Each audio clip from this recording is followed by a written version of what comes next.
नमस्कार मित्रांनो, स्वागत आहे तुमचं पुन्हा एका नवीन अशा रोमॅन्टिक लव्ह स्टोरीमध्ये. तर मग चला सुरुवात करूयात आजच्या या भागाला. हॅलो गाथा, शिव बोलतोय. हां बोल ना. वर्कर्सची तब्येत कशी आहे आता?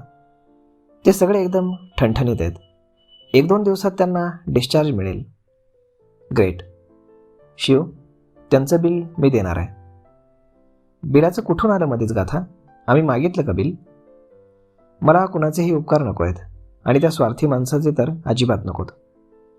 गाथा, देव स्वार्थी नाही आहे.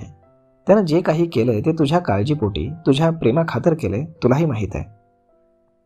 शिव, मला त्या माणसाबद्दल काही बोलायचं नाही. तो माणूस कसा आहे मला फार चांगलं माहीत आहे.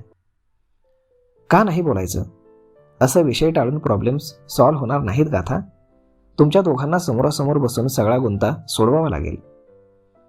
यात कुठलाही गुंथा नाही आहे शिव, सगळं क्लिअर आहे.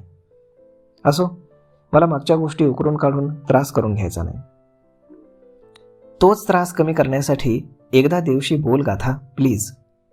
तुला माहीत नाही आहे तुमच्या दोघांच्या आयुष्यात जे काही घडलंय ते सगळं राजन आणि ममताचं कारस्थान होतं. सगळ्या गोष्टी आता क्लिअर आहेत गाथा. प्लीज एकदा बसून बोला. आम्हाला सगळ्यांना तुम्हाला सुखी आणि आनंदात पाहायचंय. प्लीज ग्रीशासाठी तरी एकदा हो म्हण, शिव तिला रिक्वेस्ट करत बोलला. ठीक आहे, उद्या तुम्ही या इथे. गाथा देवला भेटायला तयार झाली.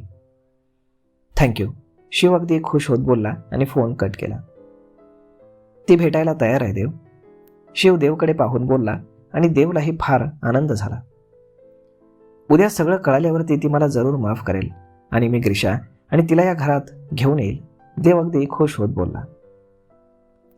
दुसऱ्या दिवशी मग देव, शिव, माई आणि करीम गाथाच्या बंगल्यावर आले. सगळे हॉलमध्ये बसले होते. यशोदा मावशी मुलांना घेऊन आशूकडे गेली होती. त्यांच्यापुढे उगाच या गोष्टी नकोत म्हणून समीरनं त्यांना आशूकडे आधीच पाठवलं होतं.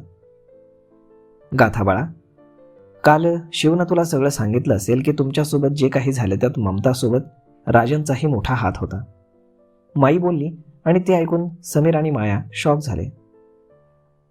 करीम, शिव म्हणाला आणि मग करीम राजनला घेऊन सगळ्यांसमोर आला. बोला राजन साहेब, बोला. करीम त्याला जमिनीवरती ढकलत बोलला. मला माफ कर गाथा, तुला आणि देवला वेगळं करण्याचा प्लॅन माझा होता. ममताशी हातमिळवणी करून मी अलिबागचा प्लॅन बनवला. प्लॅननुसार देव आणि ममता आधीच तिथे गेले होते आणि प्रॉपर्टीच्या कामासाठी मी मुद्दाम तिला तिथे घेऊन आलो. गाडी बंद पडणं, आपण त्याच रिसॉर्टमध्ये थांबणं, हा सगळा माझाच प्लॅन होता. देवला तुझ्या नजरेत पाडण्यासाठी मी देवला ड्रिंकमधून लव ड्रग दिलं. ममताला देव हवा होता. ते दोघे एकत्र आल्यावरती देवला ममताशी लग्न करणं भाग होतं. पण ममता आधी तूच देवला भेटलीस आणि माझा सगळा प्लॅन तिथेच बिघडला. मला माहीत होतं देव या गोष्टींचा पिच्छा पुरवणार, त्याला ड्रग कुणी दिलं हे तो जाणून घेणार, म्हणून मी आधीच सगळी तयारी केली होती. याच्याकडनं ड्रग घेतलं आणि त्याचे पैसे तुझ्या अकाउंटमधून ट्रान्स्फर केले. देवला हे सगळं कळालं आणि मला हवं ते घडलं, त्यानं तुझ्याशी लग्न मोडलं, राजन बोलला. ती क्लिप देखील तूच व्हायरल केलीस ना? माया रागात बोलली. नाही, ते ममताने केलं. यासाठी मी तिला जाब विचारला, पण तिचं असं म्हणणं होतं की देव त्याचा राग शांत झाल्यावर गाथाकडे नक्की परत जाईल.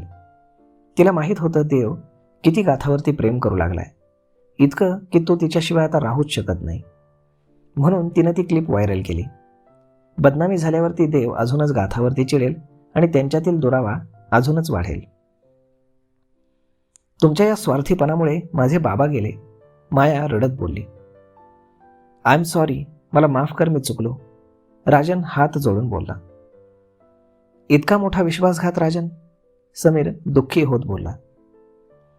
हे तर काहीच नाही समीर साहेब, या माणसानं ममता मॅडमला आणि त्या बिचाऱ्या गायत्रीलाही मारण्याचा प्रयत्न केलाय, करीम बोलला आणि सगळे शॉक होऊन त्याच्याकडे पाहू लागले. याच्याशी गायत्रीचा काय संबंध? गाथा बोलली. गायत्रीला ममता मॅडमबद्दल सगळं कळालं होतं आणि तेच सांगण्यासाठी त्या तुम्हाला भेटायला आल्या, पण तुम्ही त्यांना भेटला नाहीत. पण तिचं बॅड लक, हा हरामखोर राजन तिला भेटला आणि तिला डांबून ठेवलं. हा सगळा प्रकार त्यानं ममताला सांगितला आणि त्यांनी गायत्रीला कुठेही तोंड उघडू नये म्हणून तिची अशी अवस्था केली. पॅरालाइज केलं तिला.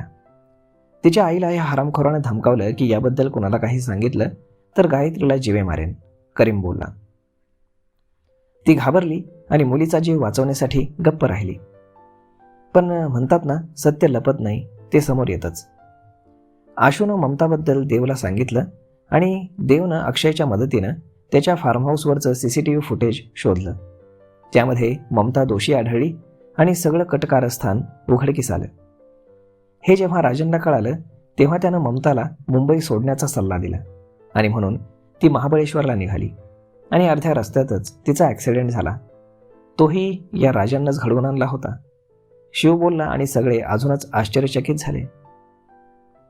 इतकंच नाही, कंपनीमध्ये जो ॲक्सिडेंट झाला ना, तोही यानंच केलाय. वर्कर्सला फिरवून कंपनी बंद पाडायच्या विचारात होता तो, करीम बोलला. गाथा, समीर, माया, आय एम सॉरी, मी लालचीमध्ये पडलो होतो. काय बरोबर काय चूक याचा विचार न करता वागत गेलो. एक गुन्हा लपवण्यासाठी दुसरा केला, दुसरा लपवण्यासाठी तिसरा, आणि या दलदलीत फसत गेलो. प्लीज मला माफ कर, मी चुकलो, राजन रडत बोलला. इतकं सगळं करून वरून माफी मागतोयस, तुला लाज कशी वाटत नाही? समीर, आत्ताच्या आता याला पोलिसांच्या ताब्यात दे आणि फाशी द्या म्हणावं याला, माया रागानं रडत बोलली. माझे बाबा याच्यामुळे गेले समीर, किती विश्वास ठेवला होता त्यांनी याच्यावर, माया रडत बोलली आणि समीरनं तिला मिठीत घेतलं. देव गाथाकडे पाहत होता. ती अजूनही गप्प होती. तिच्या मनात काय चाललंय याचा अंदाज त्याला लागत नव्हता. शिवनं करीमला इशारा केला आणि करीम राजनला घेऊन तिथून निघून गेला.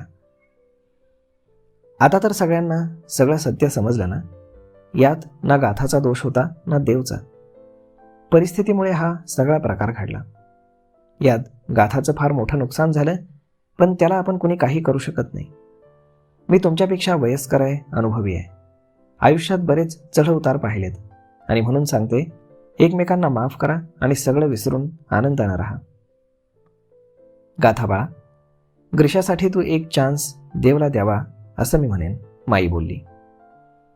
हो गाथा, अगं यात देवची काही चूक नाही. तू त्याला माफ कर आणि त्याच्याजवळ परत जा.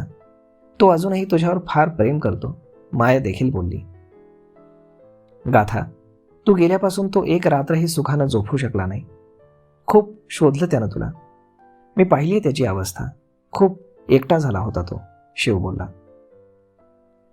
खोटं नाही सांगणार, मला त्याचा एकटेपणा पाहवत नव्हता म्हणून मी त्याच्यासाठी फार स्थळं पाहिली, पण त्यानं स्पष्टपणे नगलांना नकार दिला. म्हणाला, माझं लग्न झालंय माई, गाथा माझी बायको आहे, या हृदयात तिच्याशिवाय कुणीही येणार नाही, माई बोलली. विश्वास होता त्याला की तू नक्की परत येशील, शिव बोलला आणि गाथा उपहासात्मकपणे हसली. तर मग मित्रांनो, तुम्हाला काय वाटतं? गाथा माफ करेल का देवला? पाहूयात पुढच्या भागामध्ये. तोपर्यंत तुम्हाला आजचा हा भाग, ही लव्ह स्टोरी कशी वाटली हे तुम्ही आम्हाला कमेंट करून नक्कीच सांगा. आणि जर आवडली असेल तर आपल्या जवळच्या मित्रमंडळींसोबत देखील हा व्हिडिओ तुम्ही शेअर करायला विसरू नका. धन्यवाद.